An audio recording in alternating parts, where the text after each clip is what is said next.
Hi, how are you? My name's Simon Greenhill, and I'm also known as Daddy Funk.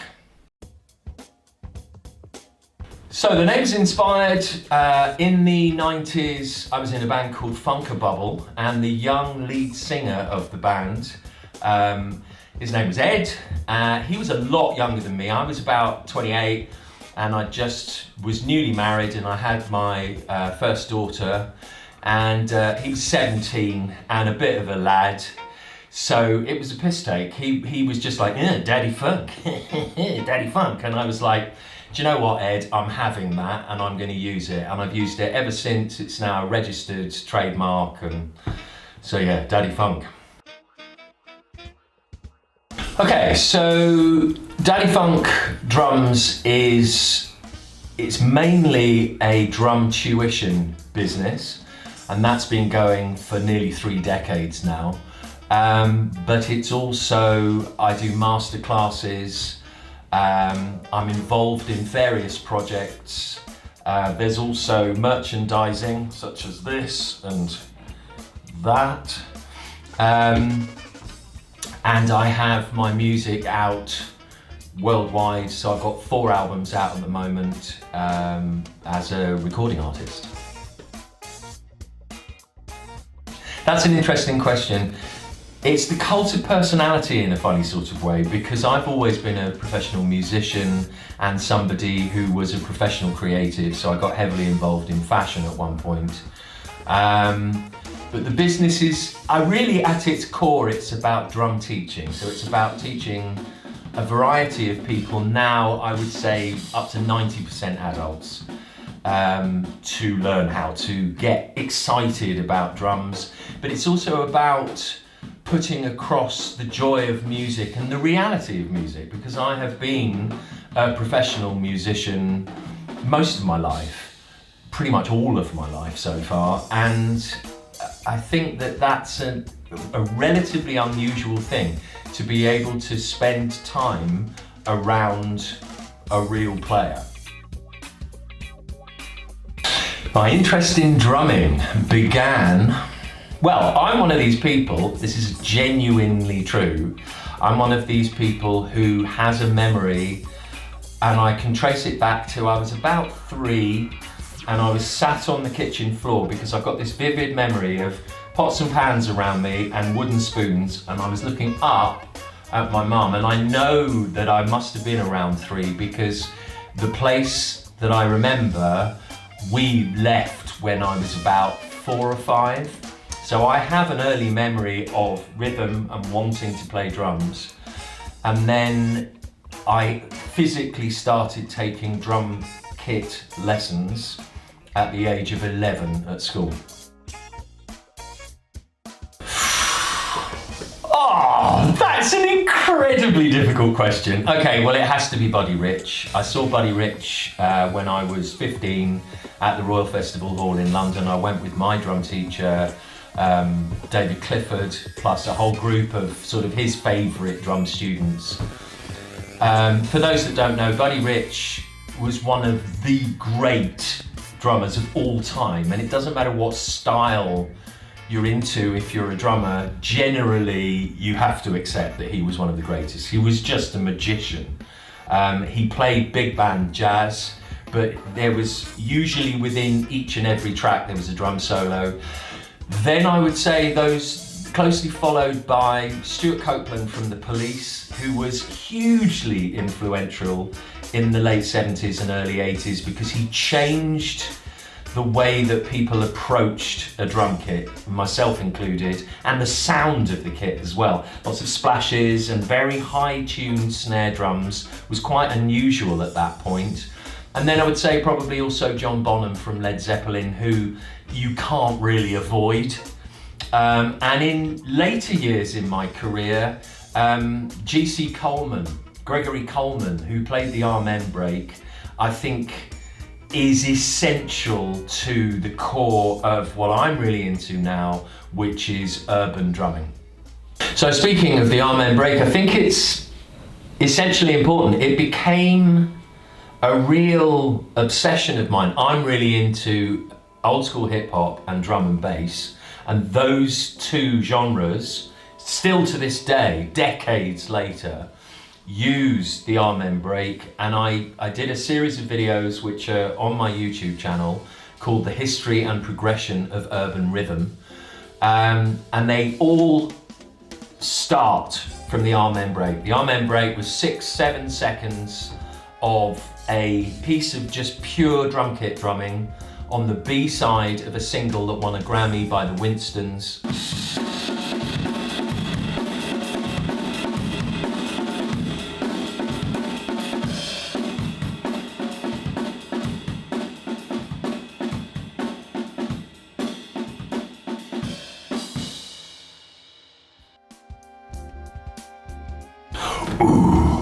What kind of drum kit do I use? Okay, so in 2001 I had an Orange County bespoke drum kit made in California.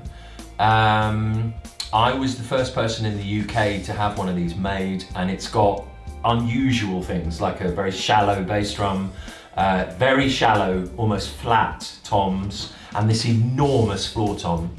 And a little, these days they call popcorn snares with like vents in them and stuff.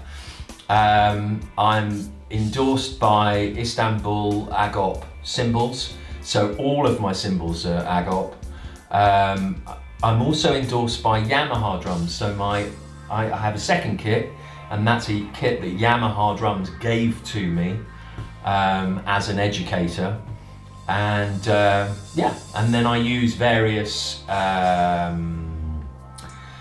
bespoke snare drums. The sort of top end of musical instruments is handmade. So if you can start using handmade instruments, they're just going to sound 100 times better.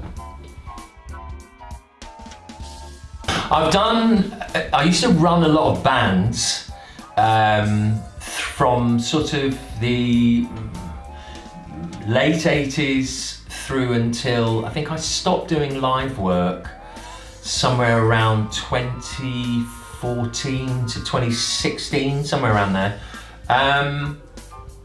Other than that, no. The work that I did as a youngster, I worked in Tower Records for a few years in Piccadilly Circus in London in the 80s. Which is no longer there, but I worked for them for a long time in their jazz department. And then the other businesses I've done are things like, I worked in the catering industry, mainly big rock and roll restaurants in London in the 80s. But I became a professional musician full-time from about 1993. Who inspired me to start my own business? I would say my dad, actually. My parents have always been creative professionals. My father was a 60s fashion photographer, really quite a well-known and famous one. He had huge clients. So when I was a tiny boy in the late 60s, my dad was doing that. And then ever since then, Dad's always been self-employed, so's Mum. Mum was an actress, and then they both moved into doing art from home. So they've always worked from home. They've always done, their own tax returns and had very successful businesses right up to the day that my dad died. So I think I would say my parents, actually. My first objective when I founded Daddy Funk Drums was to help people to get really inspired by drumming and become good at drumming, because I knew that I could put that across. I did acting as a kid to a very high standard in London. I was in the West End of London for 2 years on stage.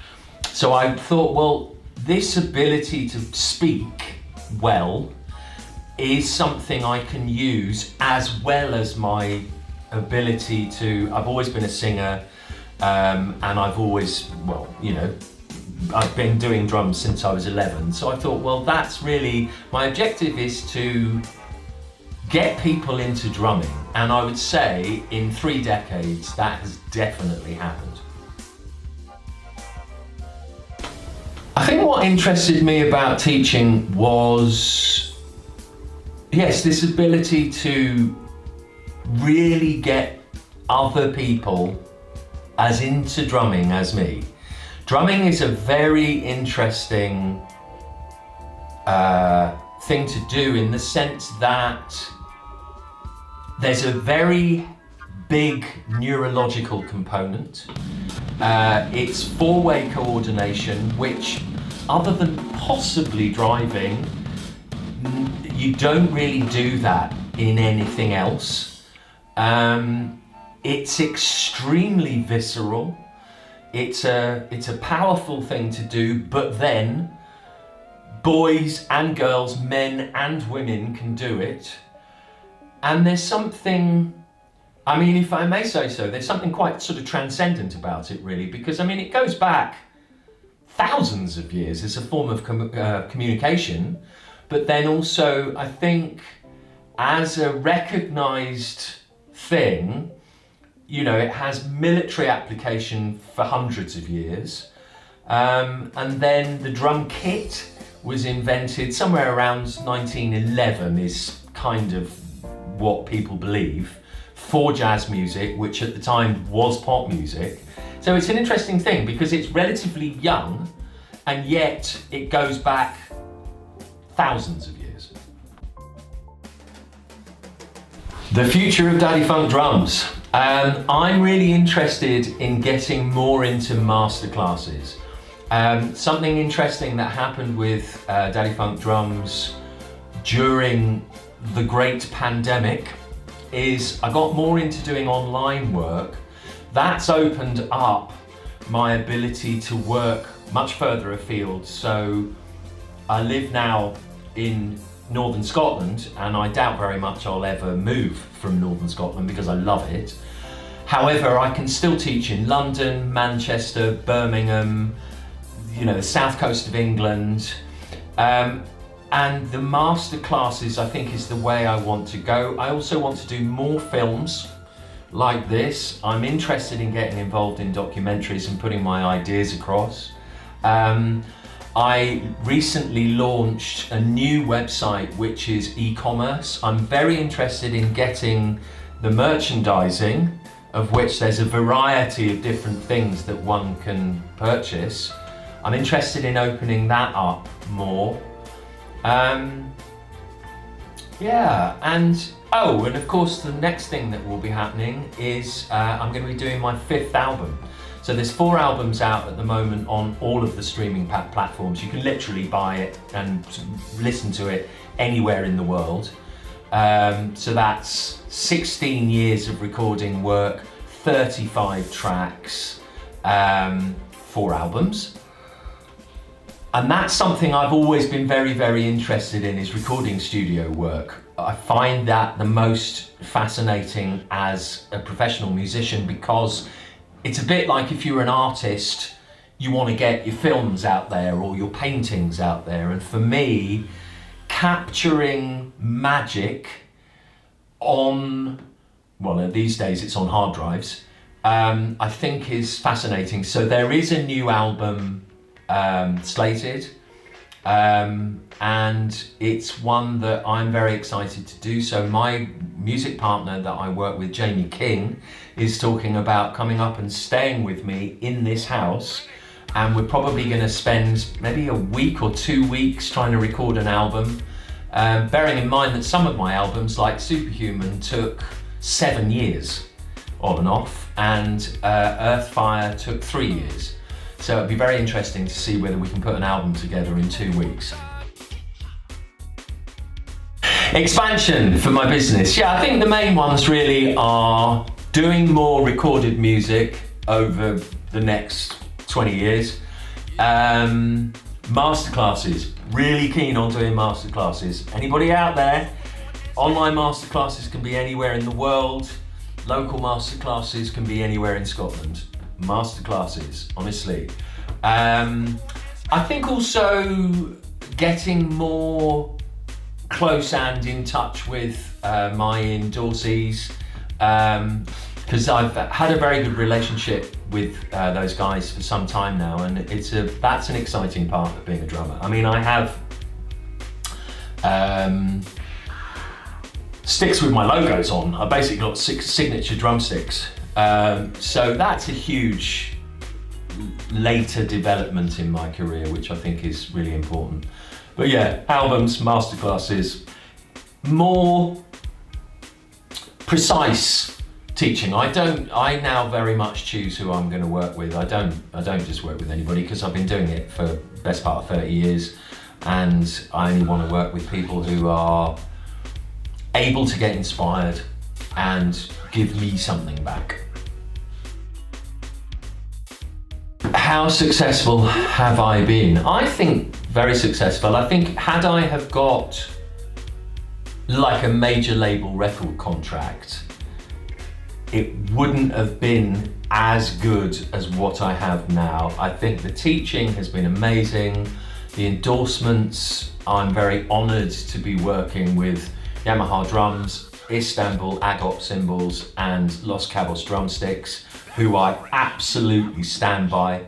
All of their products are amazing. Yeah, and I've worked with some of the best musicians available on my albums, which I'm exceptionally proud of. They've all been digitally remastered during the whole lockdown period. They're all out there now worldwide. So I would say very successful. I've got my own branded clothing, and yeah, I'm very, very happy, and I live somewhere very, very beautiful, and I live a nice life. So I would say that's success.